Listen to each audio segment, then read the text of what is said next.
Now, a great American, Ashish Jha, former White House COVID-19 response coordinator.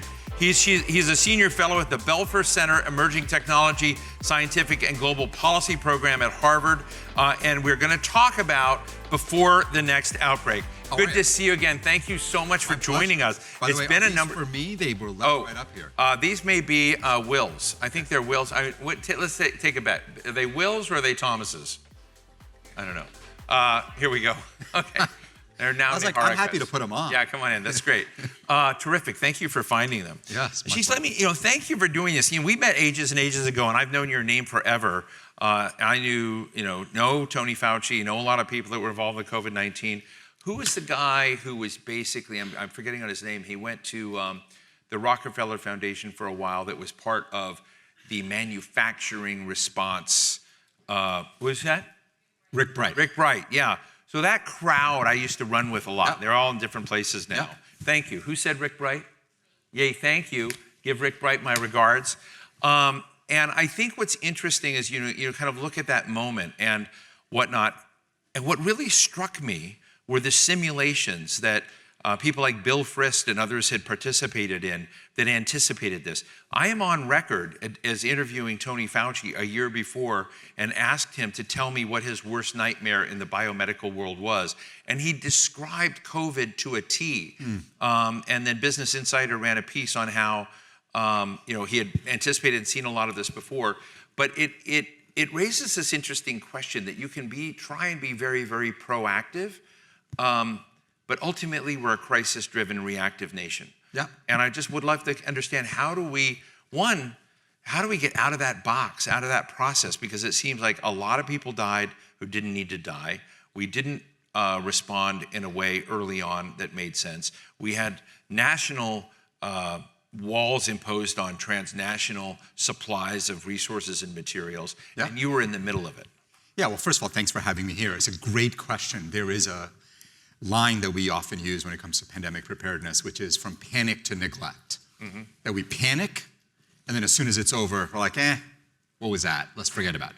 By the way, that's been true throughout all of history. And in your statistics of all the things that went wrong, also cost our economy probably $15 to $20 trillion. So it was like a massive economic hit. I think one of the things that we've got to realize is that pandemics, and now there's a new issue that we should talk about, which is the threat of engineered pathogens, which has become much easier in the last 5 years, means that these things are no longer once in 100-year events. Once in 100-year events are hard to plan for. You worry about it, but chances are it won't happen in the next 5, 10, 20 years. And I think that has given us this luxury of neglecting it.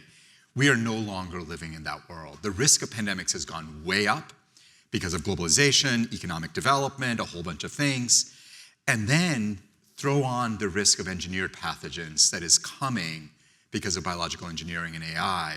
And we're going to be living in a world where these things are going to become much more common. And so neglect just no longer feels like an option. Do you believe COVID was engineered? I'll tell you my best assessment of COVID. I don't think it was engineered. I say this story. When I walked into the White House, the day I walked into the White House, if you'd asked me, I would have said 80% likely it was natural, 20% likely it was a lab leak. The day I walked out of the White House, which is still how I feel today, 80% likely it was a lab leak, 20% it was natural. I think it was probably a lab leak. Am I sure? I'm not sure. But that's where I think the preponderance of the evidence is, and that's my best guess. Fascinating. 20 years ago, when I was at the New American Foundation, we had a roundtable on emerging next generation threats. And we had, a guy who became President's Deputy National Security Advisor later, Jim Steinberg, and others were all at this shishi place that Norman Lear owned. And there was a guy there who completely scared the crap out of me because we were talking about the biomedical world. He was a Canadian guy, and he said, look, we're all introducing, he says, I'm one of 5,000 people that if I was pissed off at someone could launch and engineer a pathogen. Yeah. This is 20 years before this happened. And I guess, it gave everyone chills listening to him then about the biospecificity of what was becoming possible before AI. We had AI, but different forms of this at that time. And I guess my question to you is, why hasn't it happened in significant form yet? Yeah. So it actually is very, very hard. Until 5 years ago, 10 years ago, engineering biology was very hard. Manipulating genes was very hard. Getting materials was very difficult. And then, of course, there were only a small number of people. I mean, he says 1 of 5,000. I'd be surprised if there were even 5,000 people. You really needed deep expertise to do this. What has changed in the last 5 to 10 years is engineering biology has gotten much easier. CRISPR has become ubiquitous. For all of human history, we used to read genes. Now we can edit and write genes. Synthetic biology, you can order up the genetic sequence of almost any virus today. Just go online and order it. It'll be delivered to you. And then you throw in AI, and what AI is doing is taking what required incredible expertise and democratizing it. We think that's awesome, by the way, in all these other ways. But if you ask the CEO of Anthropic, what is the thing that worries him the most? If you ask most people who are experts in this field, it is AI enabling the engineering of biological pathogens.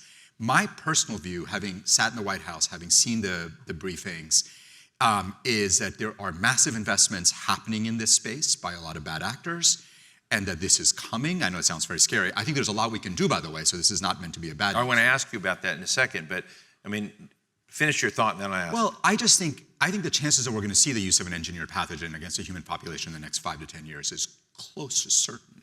It's going to happen. The question is where, when, and how ready are we going to be? So this no longer feels like an if question. It now feels like we're entering a world where there's going to be a when. And you are co-founder of BioRadar, which I hadn't heard of before, but it's, you're described as America's first AI-powered biological early warning system and a public benefit company building pathogen detection infrastructure.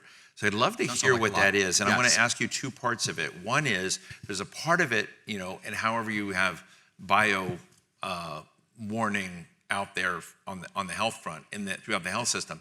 The other is something I'm intrigued with, which is nefarious players in the dark web, people who are playing this, and whether or not we have enough warning systems from AI, basically. There's a way to sort of at least trace inquiry, if not going in, and the ability within the digital space, and I assume the NSA and others are kind of tied into that, but is that part of what you're doing? Yeah, so let me describe what I'm up to. So when I was in the Biden White House, I became very, very concerned that this was heading in the wrong direction in terms of these threats.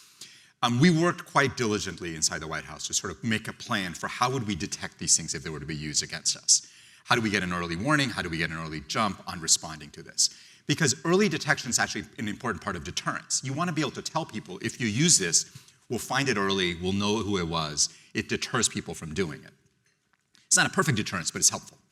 That system that we kind of architected is not getting built. We've actually had lots of conversations with the administration, this administration. It is not moving. And my view is that we have got to build the early detection capabilities for our country, a biosurveillance system that identifies new pandemics, new biological threats. If we don't, we are going to be sitting ducks for what is coming. And ultimately, even though I've spent most of my life in academia and government, about 5 months ago I decided I can keep writing about we should build this, or I can just go build it. So we have launched a new company with a couple of people from the Biden White House, as well as others, technologists, to really try to build this out for the country. To your second question of can we trace and track these things? And look, I always say that, like, if I decided, just to be, that I'm going to build a nuclear weapon, which I'm obviously not, and I start doing searches for, like, how to get highly enriched uranium, I suspect, I've never done that search, but I suspect at some point someone's going to knock on my door and be like, what are you doing, right? Like, what are you looking for? Why are you doing this? The problem with engineered biology is it is much, much harder because the same tools, you guys have heard about the miracles in the last 6 months, a year of personalized vaccines, all these extraordinary capabilities where you can target the cancer cell and leave the normal cells alone. It's the same tools flipped that can build a bioweapon. And so it actually becomes very hard for companies and for tracing to know who's being a bad actor versus who's actually trying to do something useful.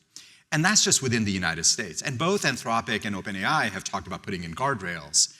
DeepSeek is not putting in guardrails. There are plenty of models globally that don't have guardrails. Well, this is the conversation I've been having with Brad Smith of Microsoft for years, Yeah. saying, in a James Bond world, there's some nefarious big player. I don't Yeah. want to name some Yeah. of the zillionaires out there with attitude and whatnot who just don't follow the guardrails. And Brad, who I think is a very good guy at Microsoft, talking a lot about AI, ethical AI, needing Yeah. regulation in AI. And part of me is saying, does ethical AI beat unethical AI? So if you've got players out there that are not doing that, do you actually, in fact, even though I support a world with healthy AI, Totally. on the other hand, if you don't have a Doctor Strangelove version of it somehow that you're preparing for, I'm sorry to take you all there right before we drink, but maybe that's what we need. But I kind of think that that's part of a question, a real dilemma in this AI space. Yeah. Look, my view on this is... I mean, you're the closest to a Dr. Strangelove I have right now. Oh, no. Yeah. That's not great. Because you are thinking the unthinkable. I am right? thinking about things... Well, first of all, I'm paying attention to what people are doing in this space. Right. And so this is not just imagination. Unfortunately, the human imagination to do bad things is as creative as the human imagination to do good things. Second is, look, do I believe that AI companies should be putting in guardrails? Absolutely. Am I convinced that that's going to save us? Absolutely not.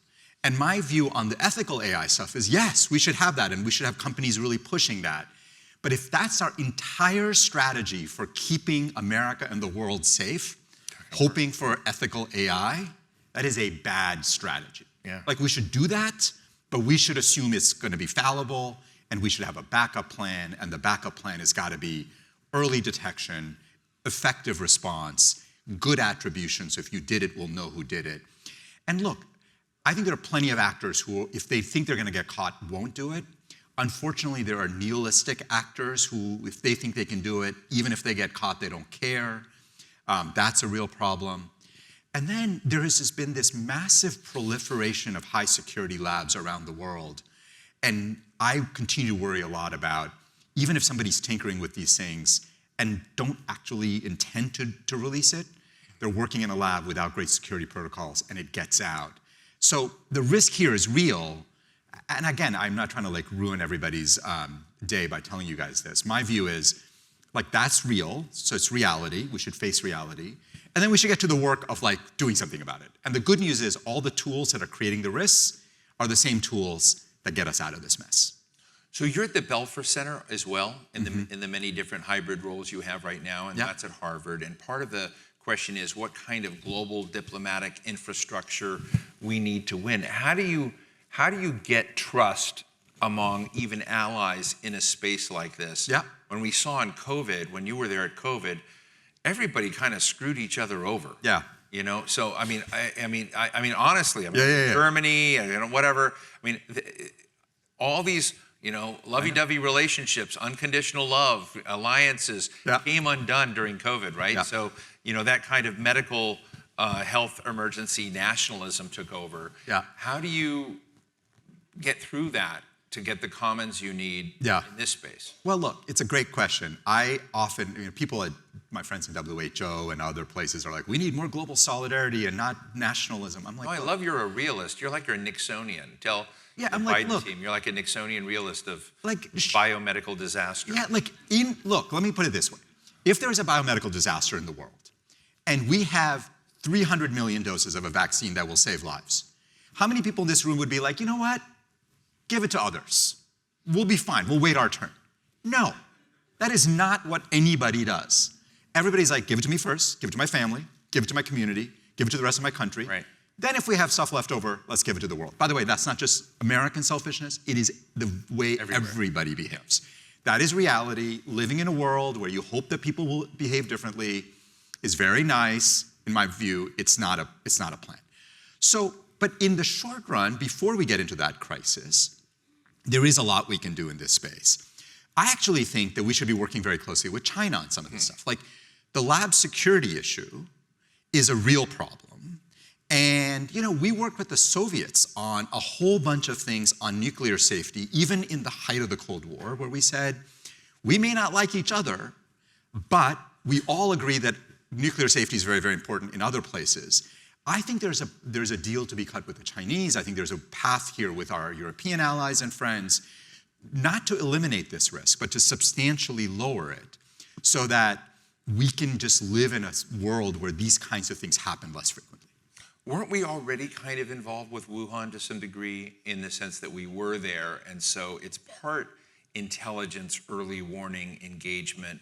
In addition, I mean, I think it got wrongly painted as us fueling their biomedical research, in this area. But part of it is we want to be a watchdog, right? Yeah, look, this is one of the reasons I actually think that things like we had USAID. USAID did all this wonderful stuff, but the other thing USAID did They were a spy agency. I wouldn't say they were a spy agency.